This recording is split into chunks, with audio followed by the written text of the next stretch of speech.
안녕하세요. 세계사 앤 교회사, 세계사와 함께 푸는 스토리텔링 교회사 시간입니다. 자, 초대교회 이단과 교부들을 주제로 이야기하고 있는데요. 오늘은 지난 시간에 이어서 교부, 그들은 과연 누구인가? 라는 주제로 이야기해 보겠습니다. 자, 로마 제국의 간략한 도표를 이제 보고 있습니다. 로물루스에 의해서 주전 753년에 시작된 로마. 하지만 476년 로물루스 아우구스투스를 이제 끝으로 멸망을 하죠. 자, 이때 멸망한 로마는 서쪽 로마, 서로마이고 동로마는 이제 비잔틴 제국이란 이름으로 1000년도 지속되죠. 1453년. 자, 그 사이에 교회사적으로 의미가 있는 세 사람의 황제, 자, 옥타베누스, 콘스탄티누스, 테오도시우스를 이제 적었습니다. 자, 저희가 지금 추적하고 있는 시간들은 이제 옥타베누스 이때부터 이제 콘스탄티누스가 기독교를 공인하는 밀라노 칙령까지의 시간. 자, 이 기간 동안에 이제 기독교는 로마 제국 내에서 약간 불법적인 종교였다. 자, 그래서 이 기독교를 향한 10대 박해, 10명의 황제가 기독교를 집요하게 박해하는 이야기를 몇 번의 영상을 통해서 살펴봤고요. 자, 이 시기에 있었던 이제 초대교회 그 이단, 그리고 거기에 대처하는 초대교회의 그 리더들, 교부들의 이야기를 하고 있습니다.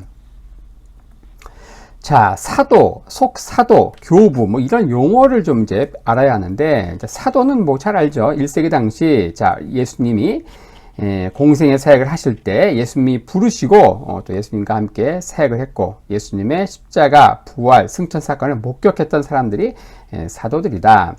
자, 이들에게서 직접 또 배운 제자들, 사도들에게 직접 배운 제자들을 이제 속사도라고 합니다. 이들이 사역하는 것은 이제 2세기가 되겠죠.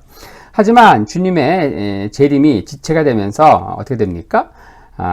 사도들은 예수님이 곧 오실 걸로 생각하고 이제 열심히 복음을 전하며 사역을 했는데 그 이후에 속사도 넘어가고 그 이후에 이제 교부들은 이 속사도들로부터 또 교육을 받은 제자들 이렇게 하면서 교부들이 이제 활동을 하게 됩니다. 이 교부들은 3세기 그 이후 이제 초대교회 당시의 리더들을 이제 교부라고 부르죠. 그래서 1세기 당시는 사도, 그 이후 2세기는 속사도, 그리고 3세기 이후는 교부 이런 용어를 이제 사용하게 됩니다. 자, 속사도. 자, 사도에게서 직접 배운 제자들이다 이겠습니다. 이들은 대부분 이제 12사도들처럼 순교에 가담을 했고요.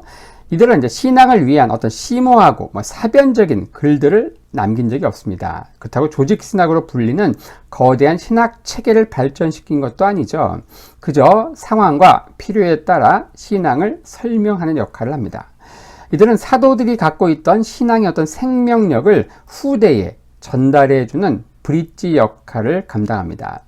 이들이 활동했던 시기는 밖으로는 이제 엄청난 박해, 핍박과 또 안으로는 각종 이단 사상이 판치는 가운데 양떼를 이끌고 순교의 무서운 멍에도 마다하지 않은 참된 목자들이다 이렇게 이야기할 수 있죠. 이 속사도에 해당하는 인물은 크게 3명을 이제 대표적으로 이야기할 수 있는데 로마의 감독이었던 클레멘트, 그리고 안디옥 감독이었던 이그나티우스, 그리고 서머나 교회 감독이었던 폴리캅을 들 수 있습니다. 이 중에 아마 폴리캅은 많이 들어보셨을 것 같습니다. 먼저 로마의 감독 클레멘트 보겠습니다. 자, 이분은 이제 베드로와 바울의 제자였다. 와, 대단하죠. 그리고 이제 이분은 이제 알렉산드리아 출신의 클레멘트와 구별하기 위해서 로마의 클레멘트 이렇게 이야기하죠. 92년에서 101년 이즈음에 로마 교회 감독을 했고요. 이분은 이제 로마 귀족 출신으로 당대의 학문과 철학에 만족하지 못하고 진리를 찾아 여행하던 중 이스라엘에서 베드로를 만나 개종을 하게 됩니다. 나중에는 이제 바다에서 파도에 잠기는 형태로 순교하게 되는데, 자, 그때가 바로 트라이아누스 황제 때 있었던 박해로 인해서 클레멘트가 순교하게 되죠. 자, 그 다음에 이그나티우스. 이분은 이제 베드로와 바울, 요한 이 3명의 제자입니다. 와, 이분도 대단하네요. 자, 안디옥 교회 감독이었고요. 한 92년에서 101년경 사역을 하죠. 자, 107년경 사슬에 묶여 로마로 압송되어 경기장에서 사자들에게 던져지는 형태로 순교하게 됩니다. 당시도 역시 트라이아누스 황제의 박해였죠. 압송 도중에 지나가는 소아시아 교회에 보낸 7개의 편지가 지금도 남아있는데 로마에 도착한 후 자신을 구출하려는 로마 교인들을 자제시킵니다. 그리고 오히려 자신이 용기 있게 이 시련을 잘 견디도록 기도 부탁을 하는데, 그때 이제 이런 말씀을 했다고 하네요. 자, 설교 중에 종종 인용되는 말씀인데요. 자, 만약 그대들이 나를 위해 침묵을 지킨다면 나는 하나님의 말씀이 될 것이다. 그러나 당신들이 육신의 연연한 사랑에 의해 흔들린다면 나는 단지 인간의 목소리에 불과하게 될 것이다. 자, 자신을 구출시켜서 탈출시켜 주려고 하는 이제 로마 교인들을 자제시키면서 이 순교의 멍해를 잘 감당할 수 있도록 그렇게 기도 부탁하면서 한 말이죠. 참, 오늘날 이렇게 읽어도 굉장히 우리의 마음을 이제 먹먹하게 하는 말입니다. 자, 근데 가장 유명한 이제 폴리캅 보겠습니다. 이 폴리캅은 이제 사도 요한의 제자였고요. 서머나 교회 감독인데 92년에서 101년경 사역을 하죠. 자, 그리고 155년경 순교를 하게 된다. 유명한 이제 일화죠. 재판관이 너무나 나이가 들었던 노령인 폴리캅을 이제 회유합니다. 황제 이름으로 맹세하고 그리스도를 저주하면 석방시켜 주겠다. 하지만 어떻게 합니까? 이건 바로 이제 서머나에 있는 폴리캅 순교 기념교회이고요. 폴리캅이 이렇게 말을 하고 이제 순교하죠. 내가 86년 동안 그를 섬겼으나 나를 한 번도 저버리신 일이 없다. 어떻게 나를 구원하신 나의 왕을 내가 저주할 수 있겠는가? 이건 역시 설교 중에 종종 인용되는 이제 말씀이기도 합니다. 자, 그러니까 이 재판관이 그러면 산채로 태워주겠다고 위협을 하니까 또 이렇게 대꾸했다고 하네요. 재판관이 붙인 불은 순간이지만 지옥의 영원한 불길은 꺼지지 않는다. 이분은 이제 마지막 순간에도 순교의 영광에 참여할 수 있도록 도우신 주님께 찬송을 하며 순교의 잔을 기쁨으로 이제 마셨죠. 자, 그 다음에 이 시기에 또 기억해야 될 분들이 변증가들입니다. 변증가. 자, 속사도들이 어떤 박해 상황에서 감사함으로 순교의 잔을 마셨다고 하면 시간이 흐르면서 2세기 중엽 이후 또 이교도 지식층, 인텔리전트한 이 지식층들이 기독교를 굉장히 이제 비판합니다. 가짜 뉴스가 막 가미돼 가지고 기독교를 헐뜯고 막 비판하게 됩니다. 그래서 교회 리더들은 전략을 바꿔서 적극적으로 기독교를 변호하는, 변증하는 일을 하게 되는데, 이러면서 이제 기독교 변증가들이 출현하게 됩니다. 이때 사역했던 분들은 어떤 개종하기 전에 어떤 그리스 철학, 이 헬라 철학에 심취했던 인물들이 많지요. 이들에 의해서 기독교가 학문적으로 체계화되지만 또 단점도 있죠. 그런 가운데 초대교회 때 갖고 있던 이 복음의 생명력이 많이 소실됩니다. 그리고 논리 안에 갇히게 되고, 왜 그런가? 이 헬라 철학, 이 그리스 철학 구조상 이 복음의 본질을 잘 담을 수 없는 거죠. 그 본질을 약화시키고 또 때로는 심하게 왜곡시키는 일들이 많았다는 겁니다. 대표적인 변증가가 바로 쿼드라투스인데요. 이분은 125년경 아덴 감독을 했죠. 속사도이자 어떤 최초의 변증가로 이제 유명합니다. 이분이 기독교 변증서를 당시 황제였던 하드리아누스 황제에게 보냈는데, 그게 바로 이제 디오그네투스에게라고 하는, 현존하는 가장 오래된 변증문인데, 이 세상을 향해서 기독교인들이 과연 누구인가, 기독교인의 정체성에 대해 가장 감동적이고 웅변적으로 소개하는 글인데, 이건 역시 여러분들 설교 중에 종종 들었을 것 같습니다. 기독교 신자들은 국적과 언어와 관습에 있어서 다른 이들과 다른 점이 없다. 그들은 자기들의 고국에 살고 있지만 나그네들이다. 그들은 시민으로서 모든 의무를 다하고 있지만 외국인처럼 박해를 받고 있다. 그들은 어디에 가든지 그곳을 고국으로 삼지만 동시에 그들의 모국은 그 어디에도 존재하지 않는다. 그들은 육신을 입고 있지만 육신에 따라 살지 않는다. 그들은 지상에 살고 있지만 천국의 시민들이다. 그들은 모든 법률을 지키지만 법률이 요구하는 것보다 한층 더 높은 차원에서 살고 있다. 그들은 모든 인간들을 사랑하지만 모든 인간들에 의해 박해받고 있다. 이렇게 이야기하는 내용이 바로 디오그네투스에게라는 제목으로 황제 하드리아누스에게 보내졌던 쿼드라투스의 변증문입니다. 대표적인 변증가는 이제 저스틴이죠. 바로 이분은 이스라엘 세겜 태생이고요. 진리의 목마른 철학도로서 에베소 여행 중 모든 지혜를 부끄럽게 만든 경건한 기독교도 노인을 만난 후 회심을 경험하게 됩니다. 이분은 이제 당대를 대표하는 평신도 철학자이자 신학자인데요. 자, 153년경 황제 안토니누스에게 변증서를 보냅니다. 그리고 에베소를 방문했을 때 유대교 랍비 트리포와 대화를 한 그 기록을 이제 책으로 남겼는데 유대인들에게 기독교를 변증하는 내용이죠.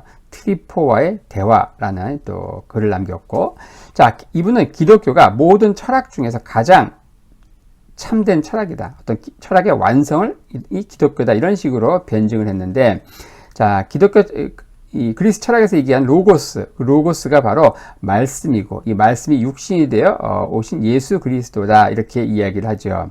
그리스 철학자들 중에서 일부는 기독교 진리에 편린을 가졌다. 이런 얘기를 했고요. 더 나아가서 이분은 소크라테스, 플라톤도 어쩌면 그리스도인이라는 그런 파격적인 주장을 해서 좀 논란이 있긴 합니다.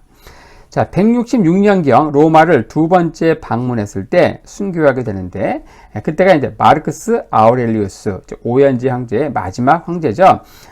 그때 박해 때 순교하게 됩니다. 순교하면서 이런 말씀을 이제 마지막으로 남기죠. 우리 주 예수 그리스도를 위하여 고난받는 것 이상 바랄 것이 없다. 이것이 모든 사람이 반드시 당할 무서운 심판대 앞에서 우리에게 구원과 기쁨을 주기 때문이다.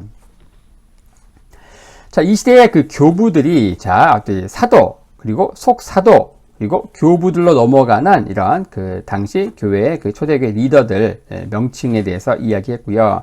자, 2세기에는 어떤 말시온주의, 또 영지주의, 지난번에 전 영상에 살펴봤는데, 이런 말시온주의, 영지주의자들의 도전이 있었죠. 이들은 나름의 어떤 교리 체계를 갖춘 이단 사상들이었다. 특히 말시온주의 같은 경우는 말시온 성경을 이제 만들어서 신약 성경의 어떤 그 정경화 작업을 정통교회가 하도록 또 가장 강력한 자극을 준 이단이기도 하죠.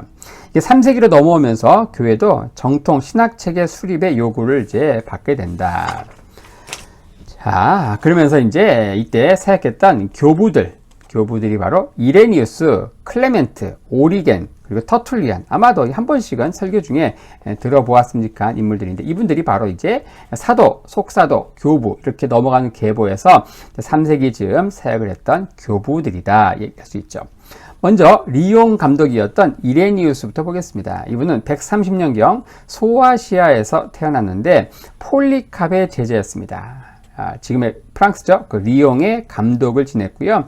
이번은 이제 사도적 신앙의 증명, 이단을 반박함 등의 저술을 남겼는데, 전자는 이 기독교 교리를 강해하고 후자는 영지주의에 대한 반박을 다루고 있습니다. 이분은 하나님을 목자로 설명하면서 역사를 이제 목자이신 하나님이 피조 세계를 자신의 최종적인 목표에 따라 이끌어 가시는 과정으로 설명을 했죠.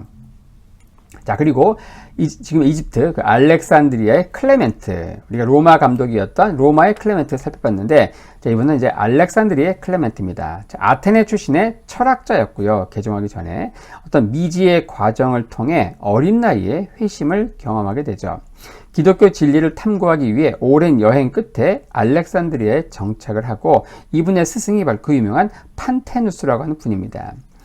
자, 이 지적 활동이 굉장히 왕성했던 알렉산드리아에서 클레멘트는 기독교 교사로 명성을 날리게 되는데, 이 알렉산드리아가 어떤 혼합 절충주의의 본고장이 되죠. 그러니까 기독교 신학의 이 그리스 철학을 이제 합치면서 혼합 절충주의, 그래서 각종 이단들이 이제 여기서 많이 나오게 되죠.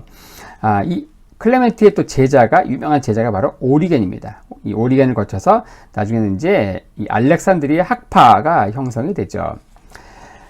이분은 이제 앞서 살펴봤던 목회자의 이미지가 많은 목회자 이레니우스와는 달리 이 클레멘트는 어떤 사상가, 연구자, 신학교 교수 그런 이미지를 주는 인물입니다.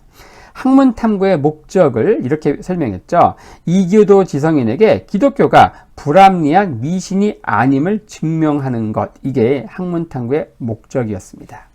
이교도들에게라는 이제 글을 남겼고, 이분은 이제 하나님은 유대인과는 율법을 통해, 그리고 그리스인과는 철학을 통해 계약을 맺으셨다.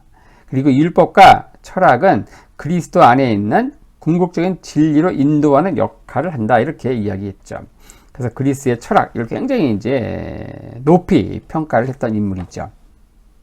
그의 제자였던 알렉산드리아 오리겐은 알렉산드리아의 기독교 가정에서 태어났고요. 이 클레멘트의 가장 뛰어난 수제자였습니다. 알렉산드리아 교회에서 세례 교육을 담당하면서 교사로서 어떤 천재성을 이제 발휘하게 되는데, 이분은 이제 헬라 철학자들의 어떤 학당과 유사한 그 학교를 만들어서 기독교 철학을 이제 가르치는 일에 전념합니다. 그 최초 어떤 신학교라고 할 수 있죠. 이 학교의 명성은 이제 이교도들에게도 명성이 자자해서 수강생 중에는 이교도들도 있었다고 합니다. 대표적인 게 이제 당시 황제였던 알렉산더 세베루스의 어머니, 우리 한번 그 로마 제국의 10대 박해할 때 한번 다룬 인물인데, 그의 어머니인 율리아 마메아도 수강생 중에 있었고요. 그리고 아라비아 총독도 왔다고 합니다. 나중에 알렉산드리아 감독과 갈등을 일으키고 이제 이스라엘 가이사르에 정착한 후에는 저술과 강의에 전념을 하게 되죠. 이분이 쓴 책 가운데 헥사플라라고 6개의 성경 번역본을 대조해서 구약을 편집한 헥사플라가 가장 유명하고, 그리고 이교도 지성인인 셀수스에 맞서서 기독교를 변증한 셀수스에 대항하여, 이것도 유명하죠. 그리고 최초의 조직신학 논문이라고 할 수 있는 제1원리에 관하여, 또 굉장히 유명합니다. 기독교 신학을 집대성한 오리겐의 정신적 구조와 사고의 범위에 경탄을 하게 되는데, 현대인들은 다루지 않은 분야가 없습니다. 근데 참 좀 아쉬운 것은 이분이 어떤 이제 기독교 신자보다는 어떤 플라톤주의자에 더 가까운 그런 느낌을 갖게 된다는 것이죠. 이분은 역사와 물질 세계는 죄의 결과다, 이렇게 이야기를 하고, 이 역사를 이제 하나님의 영원한 경륜의 일부로 인식한 그 이레니우스와 좋은 대조를 보입니다. 우리 물질 세계를 이제 그리스 철학에서 굉장히 악하게 보잖아요. 이제 그런 영향을 이제 많이 받은 분이 오리겐이다. 데키우스의 박해 때 옥중에서 심한 고문을 받고 이 70세에 두로에서 순교하게 됩니다. 자, 이 카르타고의 터툴리안, 마지막으로 살펴볼 교부인데요. 이 터툴리안도 많이 들어보셨을 거예요. 자, 카르타고 출신인데요. 지금의 그 아프리카죠. 튀니지.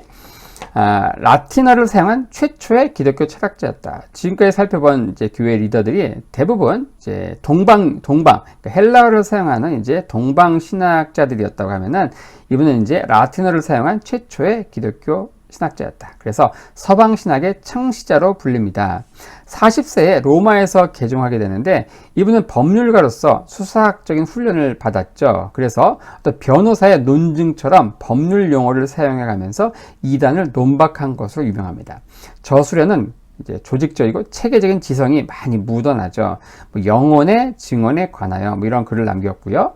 기독교가 진리임을 발견한 후에는 다른 진리를 찾기 위해 어떤 시도조차 포기해야 한다.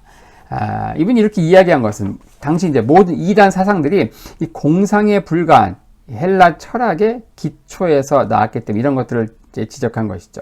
그리고 어떤 일체의 공상적인 사변을 정죄했죠. 이분의 사상은 어떤 알렉산드리아의 클레멘트와 상당히 정반대 노선에 있던 것이죠. 무조건 그냥 믿으면 된다. 믿음 하나만 충분하다는 것이죠. 하지만 이제 알렉산드리아 클레멘트 같은 경우는 알고 믿어야 된다는 주의라고 하면은, 이제 카르타고의 터툴리안 같은 경우는 이제 일단 믿어야 된다. 일단 믿고 나서 알게 된다는 것이죠. 자, 207년경 이제 몬타누스 운동에 합류하게 되는데, 우리 지난 영상에서 살펴본 초대교회 대표적인 이단 가운데 이제 4개 살펴봤는데, 바로 몬타누스 운동, 지금의 어떤 신사도 운동처럼 성령 운동, 지나친 극단적인 성령 운동으로 대표되는 게 몬타누스 운동이죠. 이분이 이제 이 당시 이단이었던 몬타누스 운동에 합류하면서 교회사에 남겨진 숙제입니다. 교부인데 어떤 이단에 합류하게 되고, 생애 말기에는 이 몬타누스주의에 실망해서 터툴리안 파라고, 자신의 이름을 따라서 터툴리안 파라고 불리는 이제 분파를 만들게 되죠.